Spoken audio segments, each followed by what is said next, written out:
सर्वप्रथम मैं माँ सरस्वती को वंदन करता हूँ। तत्पश्चात आप सभी को नमस्कार, जोहार, अभिनंदन।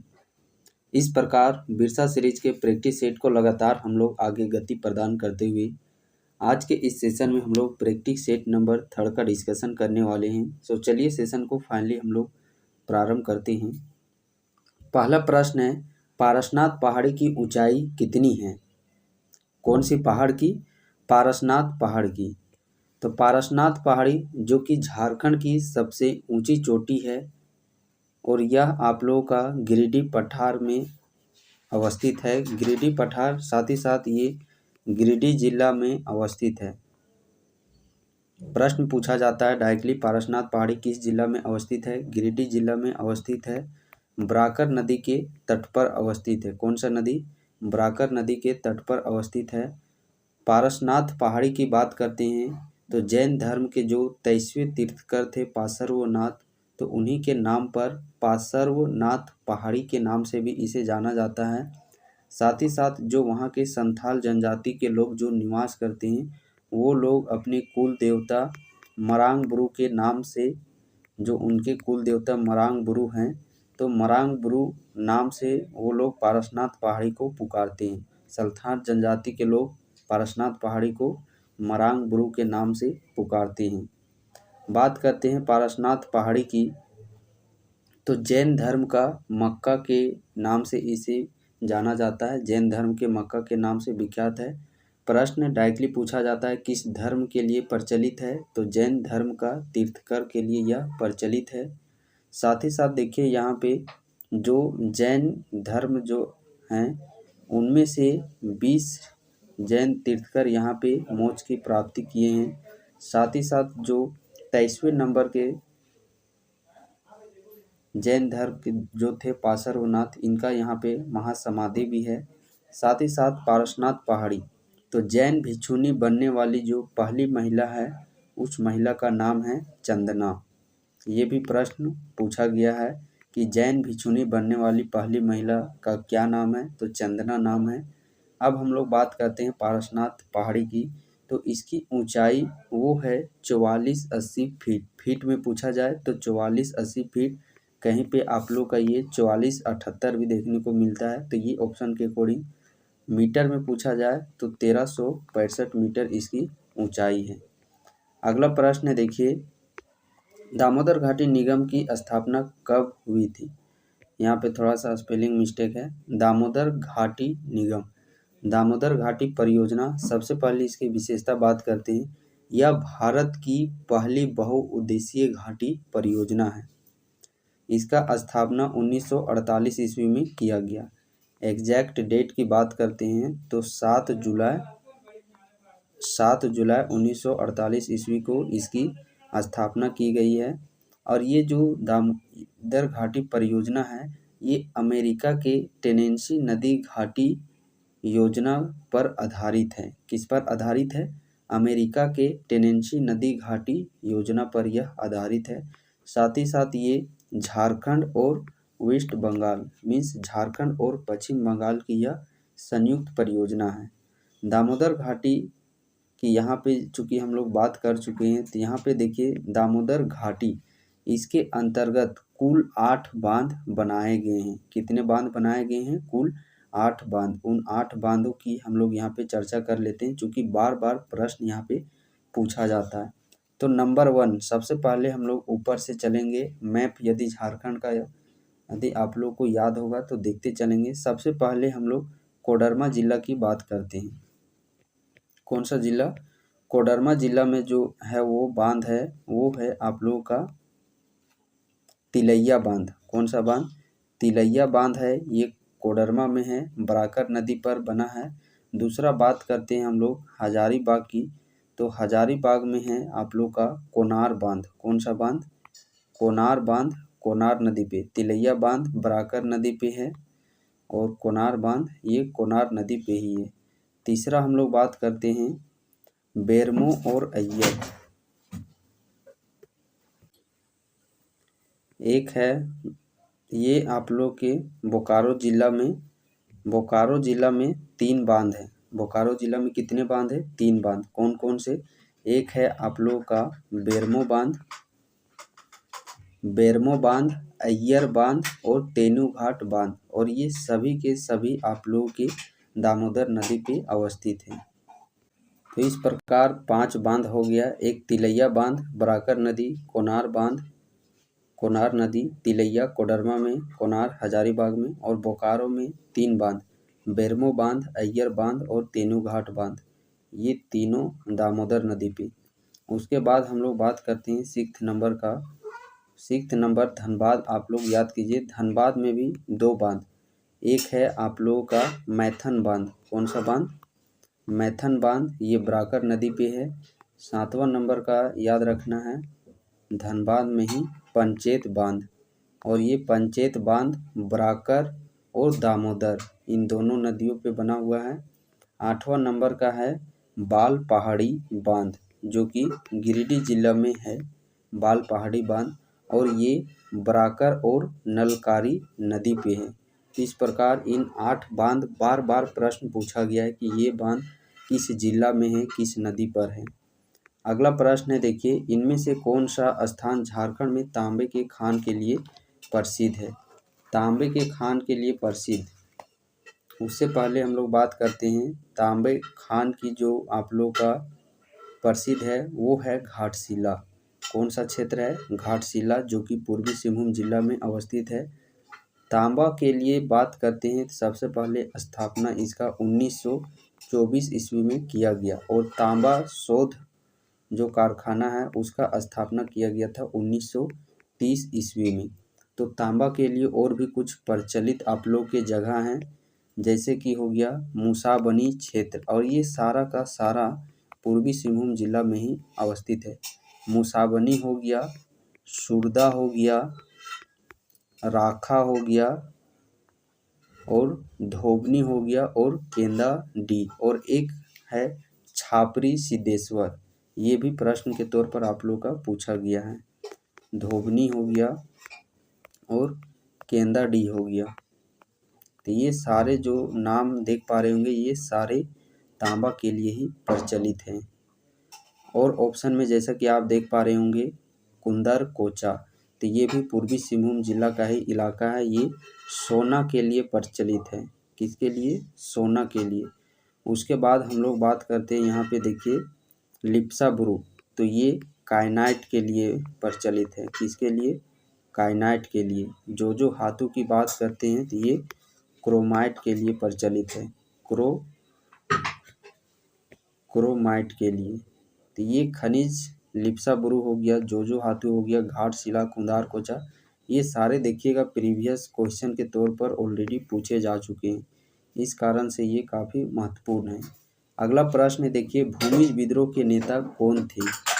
भूमिज विद्रोह के नेता, तो भूमिज विद्रोह सबसे पहले बात करते हैं भूमिज विद्रोह की, तो ये 1832-33 ईस्वी की घटना है, और इसके जो प्रमुख नेता थे वो थे गंगा नारायण सिंह। कौन थे? गंगा नारायण सिंह।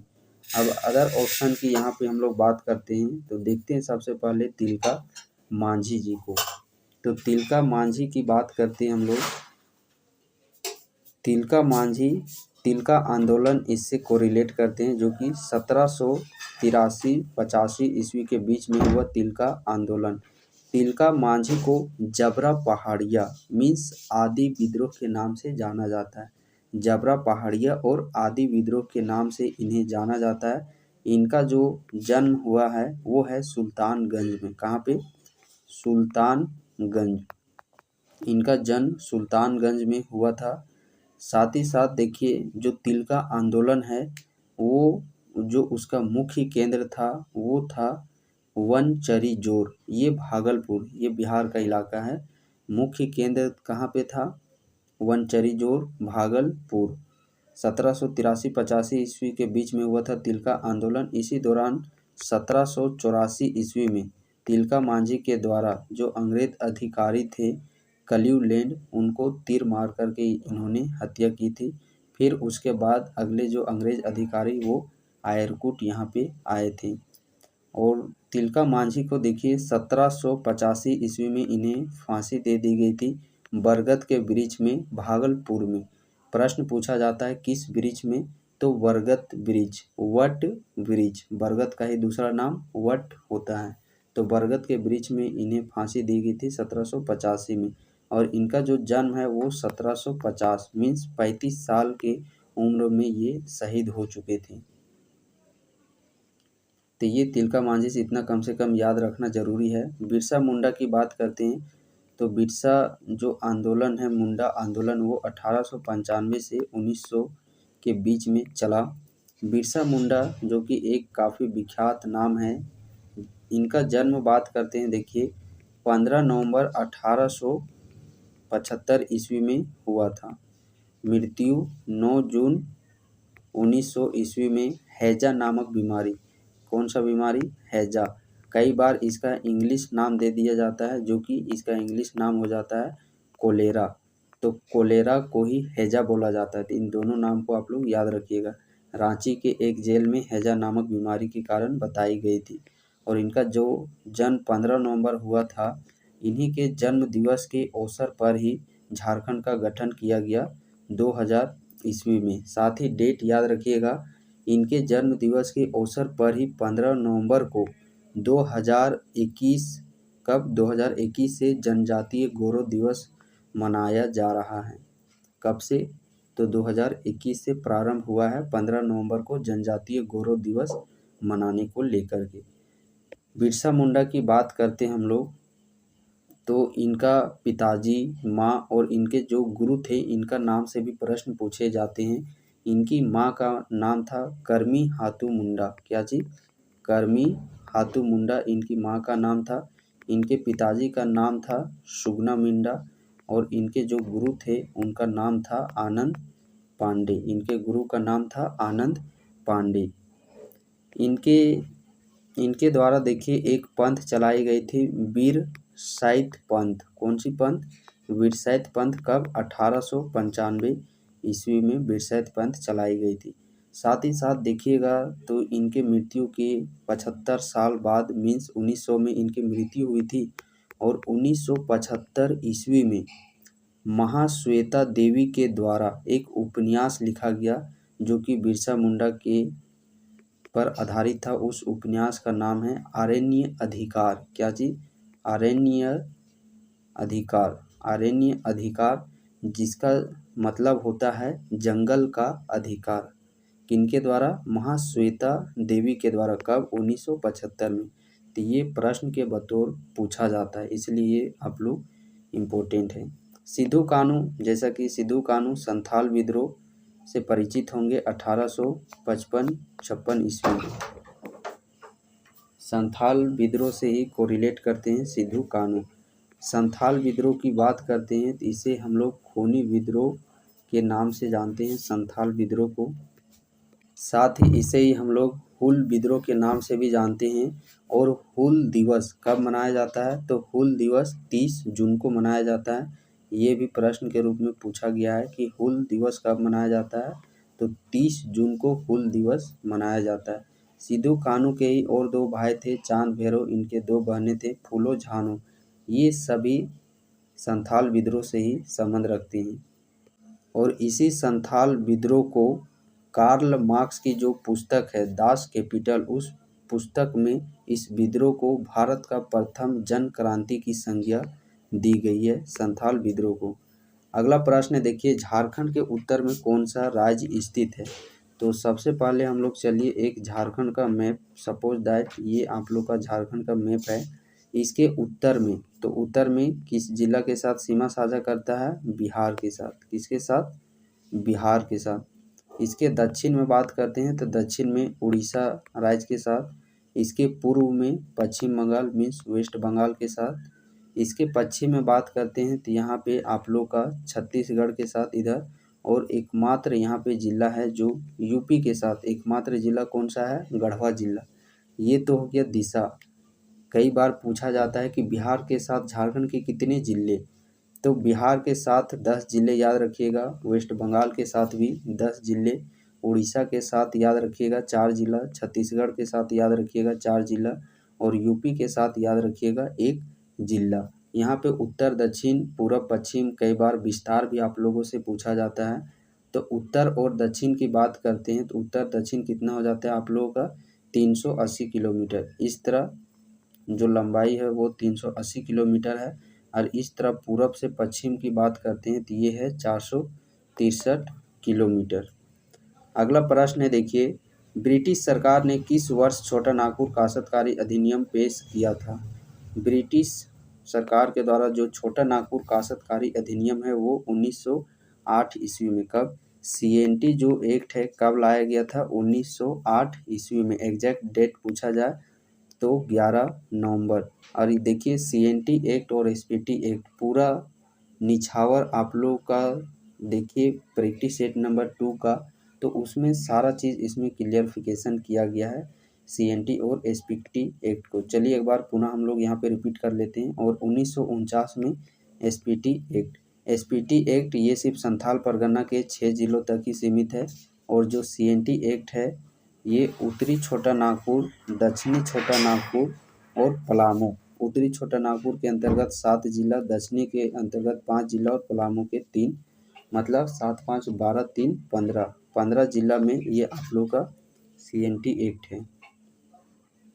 CNT एक्ट से प्रश्न पूछा जाता है। देखिए क्या पूछा जाता है, तो इससे पूछा जाता है इसके अंतर्गत 9 अध्याय हैं, 271 धारा है। टोटल इसमें 26 बार संशोधन हुआ है। पहला जो संशोधन है वो 1920 में, जो अंतिम संशोधन है वो 1995 ईस्वी में हुआ है। प्रश्न चूंकि ये भूमि से रिलेटेड है तो भारतीय संविधान के किस अनुसूची से संबंध रखता है? तो भारतीय अनुसूची के 9वीं, कौन सा 9वीं अनुसूची से यह संबंधित रखता है CNT एक्ट। और प्रश्न इसमें ये भी प्रश्न पूछा जाता है कि उस समय जो भी वायसराय थे वो थे लॉर्ड मिंटो।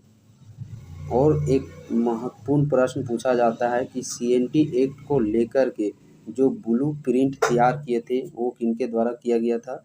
तो JH हॉफमैन के द्वारा ब्लू प्रिंट तैयार किया गया था। CNT एक्ट देखिए ये पारित तो हुआ था 11 नवंबर 1908 ईस्वी से, बट ये बनकर के तैयार हो गया था 1903 ईस्वी में। SPT में ठीक उसी प्रकार याद रखना है, इसके अंतर्गत 9 अध्याय हैं और 72 धारा है। बस यही SPT में याद रखना है। 1948 दामोदर घाटी परियोजना, 7 जुलाई 1948 जो खरसावां गोलीकांड हुआ वो भी 1 जनवरी 1948 ईस्वी में ही। अगला प्रश्न है देखिए, झारखंड में निम्नलिखित में से कौन सा जगह को सिटी ऑफ वाटरफॉल्स मीन्स जलप्रपातों का शहर, तो जलप्रपातों का शहर के उपनाम से रांची शहर को जाना जाता है।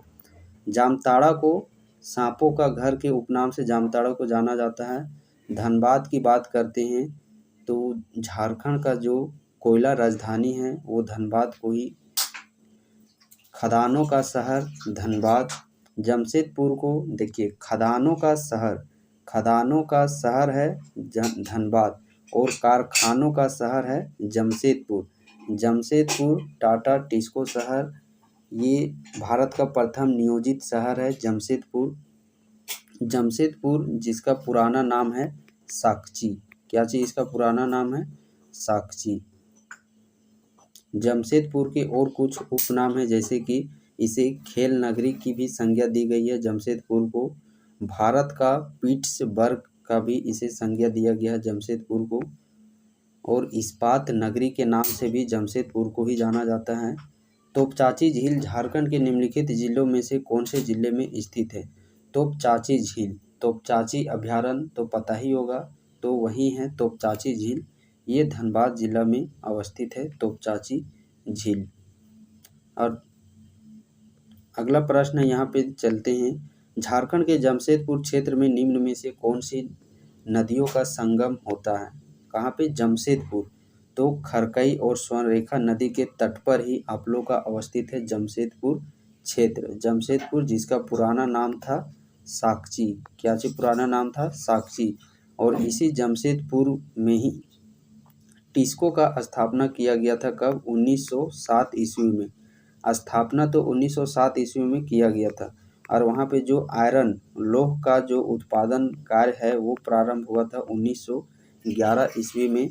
और जो इस्पात उत्पादन का कार्य प्रारंभ किया गया था वो 1914 ईस्वी में किया गया था। और जिस समय ये नाम परिवर्तन किया गया था उस समय प्रश्न पूछा जाता है कि वायसराय कौन थे।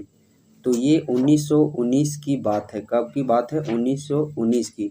उस समय वायसराय थे लॉर्ड चेम्सफोर्ड। उसी समय साकची से जमशेदपुर किया गया था।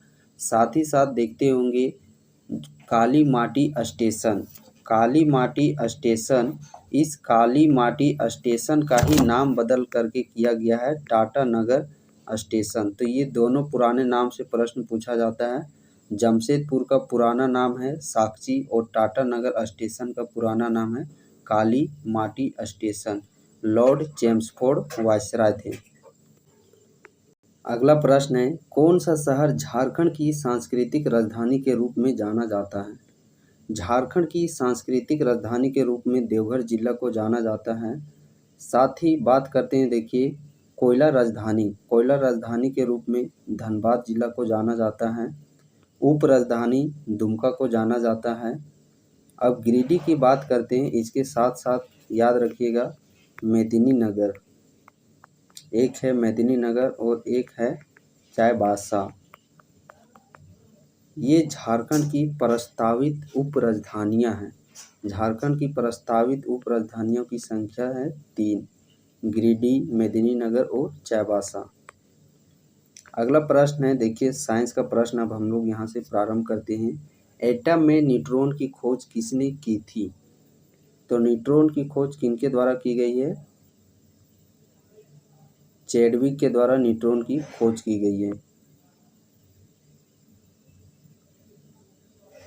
जे थॉमसन के द्वारा इलेक्ट्रॉन जिसमें माइनस चार्ज होता है, और गॉड-स्टीन और रदरफर्ड इनके द्वारा प्रोटॉन जिसमें पॉजिटिव चार्ज होता है। न्यूट्रॉन में न्यूट्रॉन चार्ज होता है, प्लस माइनस कोई भी चार्ज नहीं होता है। तो इलेक्ट्रॉन की खोज जे थॉमसन, रदरफोर्ड, या तो यहाँ पे आप लोगों का गॉड-स्टीन भी आ सकता है। तो दोनों नाम आप लोगों के प्रोटॉन में पूछे जाते हैं। और न्यूट्रॉन की खोज चैडविक के द्वारा। न्यूटन पता ही है, बल जो फोर्स है एसआई मात्रक न्यूटन। अगला प्रश्न है, देखिए गुरुत्वाकर्षण का जो नियम दिए वो न्यूटन के द्वारा ही दिए गए थे। इसरो का मुख्यालय कहाँ है? इसरो का मुख्यालय की बात करते हैं तो इसका मुख्यालय कहाँ पे है? बंगलुरु में। कहाँ पे इसका मुख्यालय? बंगलुरु में। अगला प्रश्न देखिए, प्रकाश वर्ष इकाई है। प्रकाश वर्ष मीन्स लाइट ईयर। तो प्रकाश वर्ष दूरी मापने की इकाई है। दूरी मापने की सबसे बड़ी इकाई है पारसेक। दूरी मापने की सबसे बड़ी इकाई पारसेक। समुद्र की गहराई मापा जाता है फेदोमीटर के द्वारा। मानव अंडाणु में क्रोमोसोम्स की संख्या कितनी होती है? तो क्रोमोसोम्स की टोटल जो संख्या है वो 23 जोड़ा होती है। कितनी? 23 जोड़ा मीन्स 46 होते हैं। अगला प्रश्न है, देखिए कौन सा विटामिन रक्त के जमने में सहायक होता है? तो विटामिन जो कि रक्त के जमने में सहायक होता है विटामिन के। कौन सा? विटामिन के।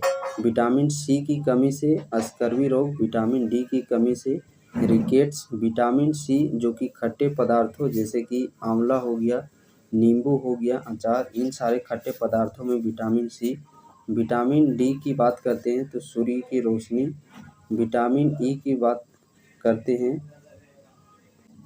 अगला प्रश्न है, देखिए साइंस का प्रश्न यहाँ से प्रारंभ होते हैं। संविधान सभा का संवैधानिक सलाहकार किसे नियुक्त किया गया था?